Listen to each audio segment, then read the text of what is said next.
It all started on a quiet Sunday afternoon when I overheard my parents arguing in the kitchen. My father's voice was firm and controlling as he told my mother what she should wear to the family dinner that evening, where she should sit, and even how she should speak to his relatives. My mother stood silently, her hands folded, nodding without protest, but I could see the exhaustion in her eyes. To me, it wasn't just an argument. It was a pattern I had seen for years. Growing up, I had noticed that my father always took charge of everything. From deciding the smallest details of what my mother wore, to where she could go, to how much she could spend. He always made himself the authority. As a child, I didn't fully understand it, but as I got older, I realized it was less about care and more about control. My mother never raised her voice, but her silence spoke volumes. That day, I couldn't keep quiet. I walked into the kitchen and with more courage than I thought I had, I said, "Dad, don't tell Mom what to do, where, or where to go. She just needs some time." My father turned toward me, his eyes narrowing, as if he couldn't believe his own child had spoken against him. My mother's eyes widened, both in shock and fear of what my words might provoke. For a long moment, the room was silent. My father's pride was hit, and he didn't like being challenged, especially by me. But I stood there, not backing down, because I knew someone had to stand up for her. My mother had spent years swallowing her feelings, and I could see how heavy it was for her. My voice shook, but I didn't regret saying what I said. My father tried to dismiss me, brushing it off as disrespect. He told me I didn't understand marriage and that a man has responsibilities, which sometimes meant making decisions for the family. But I shook my head. Responsibilities don't mean control, Dad. She's not just your wife, she's her own person too. My mother's lips trembled as she tried to hold back tears, but she didn't stop me. That night, the atmosphere at dinner was tense. My father was quieter than usual, perhaps thinking about what had been said. My mother didn't say much either, but for the first time in years, she didn't wear the dress my father had chosen for her. She wore something she liked. It was a small step, but it felt huge.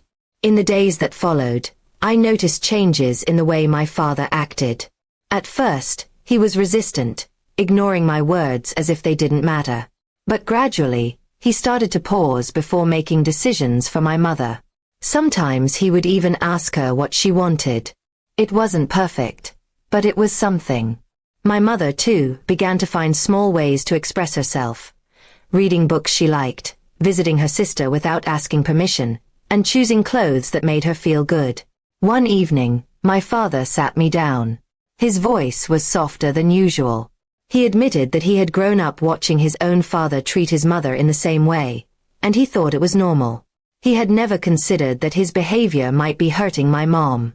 It was hard for him to say, but he confessed he didn't want to lose her respect. For the first time, I saw humility in his eyes.